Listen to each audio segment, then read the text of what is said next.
alinga uzama ukubamba abantu uzugcine sewenyela ngoba kunabanye abantu abasadinga ukubamba mfethu phambili. Ungakhohlwa lokho ukuthi usayobanja la uyakhona.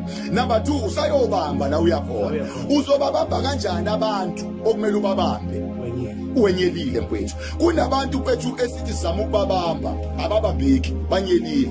Kunabantu abazama ukusibamba asibambeki. Bona basibamba ngesandla esanyelile, basibamba ngempilo enyelile mfethu. Uyabona ke bathi umuntu bathi osefika la kwilevel yokunyela khona uphela la anyela khona. Uma umuntu aphuma empilweni endala mfethu ukujabula kwakhe kugcina la kuzophelela la kwagcina khona. Mefika kwena ulinda ukujabula okungaphezulu nokusezingeni eliphezulu kanti ukujabula kwakhe kuzophela la agcina khona. Unjalo ke mfethu umuntu onyelile empilweni.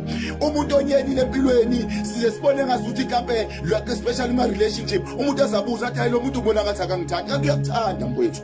I problem ukuthi la ephuma khona wanyela. Exactly mfethu.